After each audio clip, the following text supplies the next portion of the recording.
আজ আমি আপনাদের আলুর বাটার নান বানানো দেখাবো। ঘরোয়া উপকরণ দিয়ে ইস্ট ছাড়াই খুব সহজে দারুণ স্বাদের এই নরম তুলতুলে ফুলকো আলুর বাটার নানের রেসিপিটা আপনারাও বাড়িতে বানিয়ে দেখতে পারেন। খেতে ভীষণ ভালো হবে আর বানানোও একেবারেই সহজ। রেসিপিটা শেষ পর্যন্ত দেখার জন্য আপনাদের কাছে অনুরোধ রইল। আশা করি আপনাদেরও খুবই ভালো লাগবে। এবার একটা আলুর বাটার নান কেটেও দেখিয়ে দিচ্ছি কতটা নরম তুলতুলে হয়েছে আর কেমন হয়েছে। এই রেসিপিটা বাড়িতে বানালে কমেন্ট বক্সে জানাতে একেবারেই ভুলবেন না খেয়ে আপনাদের কেমন লাগলো। নমস্কার, আমি রুমি, আপনাদের সবাইকে আবারও একটা দারুণ স্বাদের রেসিপিতে স্বাগত। প্রথমে একটা বড় সাইজের মিক্সিং বোল নিয়েছি।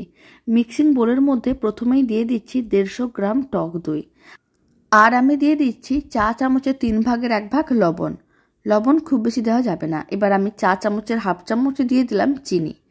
এবার মিশ্রণটার মধ্যে দিয়ে দিচ্ছি চা চামচের 3 ভাগের 1 ভাগ বেকিং সোডা, আর আমি দিয়ে দিচ্ছি বড় চামচের 1 চামচ সাদা তেল।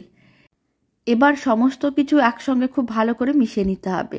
তার আগে আমি বেশ কিছুটা পরিমাণ জল দিয়ে দিলাম, আর খুব ভালো করে মিশিয়ে নিতে হবে। মিশ্রণটাকে একেবারে মসৃণ করতে হবে, যাতে দইয়ের কোনো রকমের দলা না থাকে, মানে ছোট ছোট টুকরো না থাকে। তার জন্য প্রথমে এইভাবে একটু ভালো করে চামচটা দিয়ে মিশিয়ে নিলাম। তারপরে আবারও খুব ভালো করে মিশিয়ে নিতে হবে। এতে মিশ্রণটা একেবারে মসৃণ আর স্মুথ হয়ে যাবে। এতে বাটার নান বানানোর যে ডোটা রেডি করব, সেই ডোটাও খুব সুন্দরভাবে রেডি হবে। খুব ভালো করে মেশানো হয়ে গেছে। এবার আমি মিক্সিং বোলের মধ্যে দিয়ে দিচ্ছি মেজারিং কাপের 2 কাপ ময়দা। এখানে আমি 150 গ্রাম টক দই নিয়েছিলাম, তাই এখানে আমি 300 গ্রাম ময়দা দিয়ে দিলাম। যতটা টক দই তার ডবল ময়দা দিতে হবে, তাহলেই খেতে ভালো লাগবে। খুব ভালো করে মিশিয়ে নিতে হবে আর একটা ডো রেডি করে নিতে হবে। প্রথমে কিন্তু এইভাবে শুকনো করে মিশিয়ে নিতে হবে। যখন সমস্ত কিছু শুকনো করে মেশানো হয়ে যাবে, যদি মনে হয় মিশ্রণটা খুব বেশি শুকনো মনে হচ্ছে, তাহলে অল্প একটু জল দিয়ে ডোটা রেডি করতে হবে। আর না হলে জল দেওয়ার কোনো প্রয়োজন নেই। ডোটা যদি এইভাবে খুব সুন্দর করে রেডি করা যায়, ঘরোয়া উপকরণ দিয়ে খুব সুন্দরভাবে রেডি করা যায়, আর খেতেও বেশ ভালো হয়। বাড়িতে আপনারাও একদিন বানিয়ে দেখতে পারেন। ছোট থেকে বড় যে কেউ খুবই পছন্দ করবে। আর বাড়িতে বানালে কমেন্ট বক্সে জানাতে একেবারেই ভুলবেন না খেয়ে আপনাদের কেমন লাগলো। খুব ভালো করে মেখে নিয়েছিলাম, ডোটা রেডি হয়ে গেছে। আর ডোটাকে এরকম একটু নরম করে বানাতে হবে। খুব বেশি টাইট করে ডোটা বানানো যাবে না, তাহলে বাটার নানগুলো নরম তুলতুলে হবে না আর খেতেও ভালো লাগবে না। তাই এইভাবে একটু নরম করে মেখে নিতে হবে। ডোটা যখন খুব ভালো করে মাখা হয়ে যাবে, তখন সামান্য পরিমাণ তেল নিয়ে ডোটায় খুব ভালো করে তেলটা মেখে নিতে হবে। এতে ডোটা শুকিয়ে যাবে না আর বেশ নরম তুলতুলে থাকবে। এখন একটা প্লেট দিয়ে ঢাকনা দিয়ে দিলাম, আর 30 মিনিট রেখে দিতে হবে। এখন আমি আলুর পুরটা রেডি করে নেব। তার জন্য এখানে আমি 2টো আলুকে সেদ্ধ করে রেখেছিলাম, আর ম্যাশ করেও রেখেছিলাম। এখন ম্যাশ করা সেদ্ধ আলুর মধ্যে দিয়ে দিলাম স্বাদ অনুযায়ী লবণ। 1 চামচের 3 ভাগের 1 ভাগ লবণ দিলাম। আর আমি দিয়ে দিচ্ছি সামান্য পরিমাণ গোলমরিচের গুঁড়ো, 1 চামচের 4 ভাগের 1 ভাগ। আর সমস্ত কিছু আমি 4 চামচ মেপেই দিচ্ছি। আপনারা চাইলে কুচনো কাঁচা লঙ্কাও দিতে পারেন। আর সামান্য পরিমাণ আদা বাটা দিয়ে দিলাম। এবার আমি দিয়ে দিচ্ছি বেশ কিছুটা পরিমাণ কুচনো ধনেপাতা। তারপর সমস্ত কিছু একসঙ্গে খুব ভালো করে মিশিয়ে নিতে হবে। এখানে আমি রেসিপিটা নিরামিষে বানাচ্ছি। আপনারা চাইলে এর মধ্যে কুচনো পেঁয়াজও দিতে পারেন, আর রসুনকেও গ্রেট করে দিতে পারেন। এতে খেতে বেশ ভালো লাগবে। আর না হলে নিরামিষেও এইভাবে রেসিপিটা বানিয়ে দেখতে পারেন। খেতে কিন্তু বেশ ভালো হয়। আশা করি খুবই ভালো লাগবে, আর যে কোনো দিন বানিয়ে নিতে পারবেন। খুব ভালো করে মেশানো হয়ে গেছে। আলুর পুরটা একেবারেই রেডি। এবার আলুর পুরটাকে এক সাইডে রেখে দিচ্ছি। এখন আমি আপনাদের 30 মিনিট পরে দেখাচ্ছি। ডোটাকে এবার খুব ভালো করে মেখে নিতে হবে। আর ডোটাকে প্রায় 1 মিনিট এইভাবে খুব ভালো করে মেখে নেওয়ার পরে এর থেকে লেচি কেটে নেব। আর লেচিগুলোকে খুব বেশি ছোট বা বড় করার দরকার নেই, একটু মিডিয়াম সাইজের লেচিগুলো কেটে নিতে হবে। আপনারা চাইলে লেচিগুলোকে ছোট বা বড় করে নিতে পারেন। তবে লেচিগুলো যদি ছোট করা হয় তাহলে বাটার নানগুলোও ছোট হবে, যদি বড় করা হয় তাহলে বাটার নানগুলো বড় হবে। এরকমই আমি মিডিয়াম সাইজের লেচি কেটে নিয়েছিলাম। এখন সামান্য পরিমাণ ময়দা নিয়ে কিচেন স্ল্যাবের উপরে ছড়িয়ে দিলাম। আর একটা লেচি নিয়েছি। প্রথমে লেচিটাকে 2টো হাতের সাহায্যে গোল করে প্রেস করে চ্যাপটা করে নিতে হবে। তারপরে যে ছড়ানো ময়দার মধ্যে ভালো করে কোট করে নিতে হবে। ভালো করে কোট করে নেওয়ার পরে এইভাবে একটু টুপির মতন করে বানিয়ে নিতে হবে, যাতে আলুর পুরটা দিতে সুবিধা হয়। তার জন্য এরকম একটু চ্যাপটা করে নিলাম। এবার আমি যে আলুর পুরটা রেডি করে রেখেছি তার থেকে বেশ কিছুটা পরিমাণ আলুর পুর নিয়ে নিলাম। আলুর পুরটাকে এইভাবে একটু প্রেস করে ভালো করে ভরে দিতে হবে। আলুর পুরটা একটু বেশি হলে খেতে অনেক বেশি ভালো লাগবে, তবে আপনারা চাইলে আলুর পুরটাকে কম বেশিও করতে পারেন। এইভাবেই কিন্তু খুব সাবধানে ভালো করে আটকে নিতে হবে, যাতে আলুর পুরটা বাইরে না বেরিয়ে আসে। তারপরে এইভাবে মুখটাকে ভালো করে বন্ধ করে নিলাম। এবার আবারও দুটো হাতের সাহায্যে লেচিটাকে গোল করে নিতে হবে, তারপর একটু প্রেস করে চ্যাপটা করে নিতে হবে। আর ছড়ানো ময়দার মধ্যে আবারও একটু কোট করে নিতে হবে, এতে বেলতে সুবিধা হবে।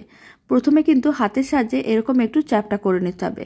আপনারা চাইলে হাতে এইভাবে প্রেস করে করে চ্যাপটা করে নিতে পারেন, আর না হলে হালকা করে মানে আলতো হাতে একটু বেলে নিতে হবে, যাতে পুরটা বাইরে না বেরিয়ে আসে। তার জন্য প্রথমে অল্প একটু ময়দা ছড়িয়ে নিতে হবে, তাহলে আর আটকে যাবে না।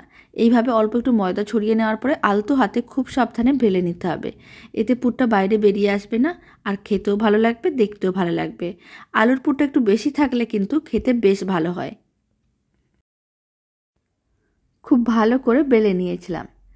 একইভাবে সমস্ত নানগুলো বেলে নিতে হবে, আর নানগুলো একটা করে বেলে নেওয়ার পরে কিন্তু ভেজে নিতে হবে। প্রথমে একটা তাওয়াকে ভালো করে গরম করে নিয়েছিলাম, ফ্লেমটা লোতে রেখে নানটা দিয়ে দিলাম। প্রথমে নানটাকে শুকনো খোলায় একটু ভেজে নিতে হবে। 1 মিনিট একটা সাইড রেখে দিয়েছিলাম, এবার উল্টো দিকটা করে আবারও 1 মিনিট রেখে দিতে হবে। আর এই সময় সামান্য পরিমাণ বাটার নিতে হবে। বাটারটা এইভাবে নানের ওপরে দিয়ে দিতে হবে, তারপর খুব ভালো করে এইভাবে ছড়িয়ে দিতে হবে। খেতে ভীষণ ভালো হয়, আর বাটারের ফ্লেভার থাকায় বাটার নানটা খেতে বেশ ভালো লাগবে। ছোটো থেকে বড় যে কেউ খুবই পছন্দ করবে। আর এই বাটার নানটা খেতে এতটাই ভালো হয়, এর সঙ্গে আলাদা কোনো কিছু সার্ভ করারও প্রয়োজন পড়বে না, কারণ এর মধ্যে বেশ অনেকটাই আলুর পুর দেওয়া আছে। এবার উল্টো দিকেও অল্প একটু বাটারের টুকরো দিয়ে দিলাম, আর ফ্লেমটা মিডিয়ামে করে দিয়েছি। এখন মিডিয়াম ফ্লেমে উল্টে পাল্টে বাটার নানটাকে একটু লাল করে ভেজে নিতে হবে, এতে দেখতেও ভালো লাগবে আর খেতেও ভালো লাগবে। একটু টাইম নিয়ে বানাতে হবে। যদি ফ্লেমটা হাইতে থাকে তাহলে ওপরটা অনেক তাড়াতাড়ি লাল হয়ে যাবে, ভেতরটা কাঁচা থেকে যাবে। তাই একটু টাইম নিয়ে উল্টে পাল্টে লাল লাল করে ভেজে নিলে খেতেও ভীষণ ভালো হবে। এবার আমি তুলে এক সাইডে রেখে দিয়েছি। একইভাবে আবারও একটা নান রেডি করে নিয়েছিলাম, ফ্রাইং প্যানের মধ্যে দিয়ে দিলাম। ফ্লেমটা লোতেই আছে। লো ফ্লেমে প্রথমে একটু উল্টে পাল্টে ভেজে নিতে হবে, তারপরে ফ্লেমটা মিডিয়ামে করে উল্টে পাল্টে লাল লাল করে ভেজে নিলেই দারুণ স্বাদের নরম তুলতুলে বাটার নানগুলো একেবারেই রেডি। একইভাবে আবারও অল্প একটু বাটারের টুকরো নিয়ে নিলাম, আর বাটারের টুকরোটা দিয়ে দিতে হবে।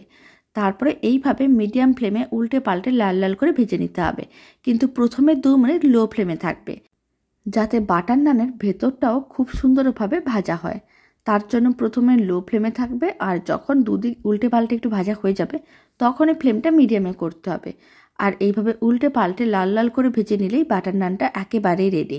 বাড়িতে বানিয়ে দেখতে পারেন, খুব সহজেই নিজেরাও বানিয়ে নিতে পারবেন।